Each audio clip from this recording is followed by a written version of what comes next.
Jadi kita dah nampak Masjid Gumamah. Bila daripada zaman Rasulullah masjid ni. Masjid ni pada zaman Rasulullah tak ada. Jadi semua masjid ni 1, 2, 3, 4 yang ada di sebenarnya hotel ni tak ada. Masjid ni tak ada lah, hotel-hotel ni tak ada semua. Jadi semasa itu hanya ada Masjid Rasulullah, Masjid Nabawi. Yang ada masa itu Masjid Nabawi. Sebab apa di sini dibina masjid?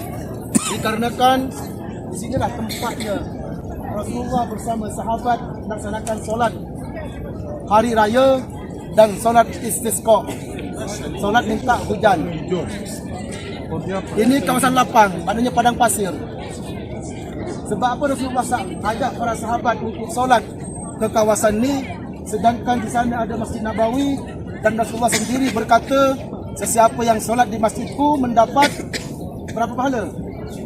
1,000 pahala, kecuali di Masjidil Haram 100,000, kata Rasulullah. Tapi kenapa Rasulullah ajak sahabat untuk solat di sini? Apa fadilatnya di sini? Jadi sebab Rasulullah ajak sahabat dikarenakan di sebelah kita ni, di sebelah hotel tu ada pasar dahulunya. Pasar tu masih ada, baru saja diruntuh oleh kerajaan. Tahun 2023 masih ada lagi pasar tu.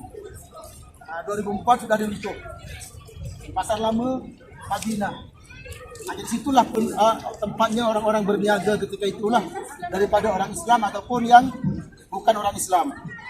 Jadi Rasulullah ajak ketika melaksanakan solat hari raya ke kawasan yang lapang. Di kawasan yang lapang.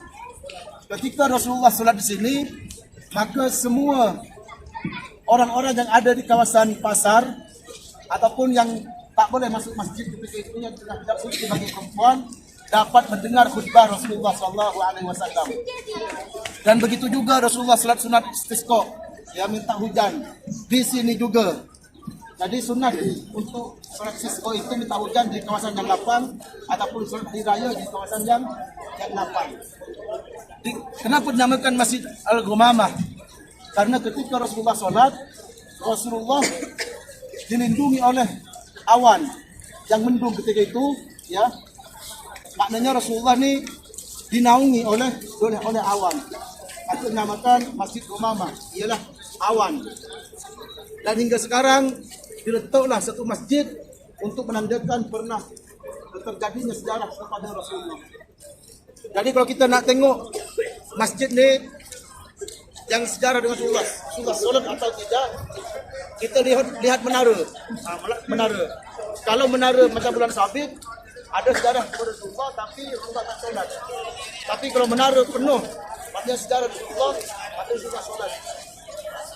Begitu juga selepas Rasulullah solat di sini, dan dalam khalifah Abu Bakar As-Siddiq, Sayyidina Abu Bakar melakukan benda yang sama, yaitu solat hari raya dan istisqa di kawasan yang lapang. Tetapi di sebelahnya itu adalah Masjid Abu Bakar. Di sana itu Masjid Abu Bakar.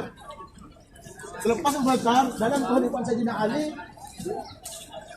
Ali juga melaksanakan solat benda yang sama di kawasan lapang di sebelah sana. Yang kubah putih itu adalah Sayyidina Ali melakukan hal yang sama sebagaimana dilakukan oleh Rasulullah. Khalifah Sayyidina Umar juga melakukan hal yang sama di sebelah bukit ni. Sebelah bukit ni ada satu masjid dinamakan Masjid Umar. Sayyidina Umar melakukan solat di kawasan yang lapang juga. Jadi kalau kita nak tengok boleh. Tak tengok mana? Masjid tu, tak tengok. Di sebelah bukit ni. Sebelah bukit. Tanah. Tak nak tengok? Ya? Apa? Bagi ada. Naik bagi. Dan ini adalah stasiun naik bagi. Contoh tuan-tuan nak di masjid. Apa masjidnya? Nak di Masjid Quba. Nak naik bagi ataupun jalan kaki dari arah sini.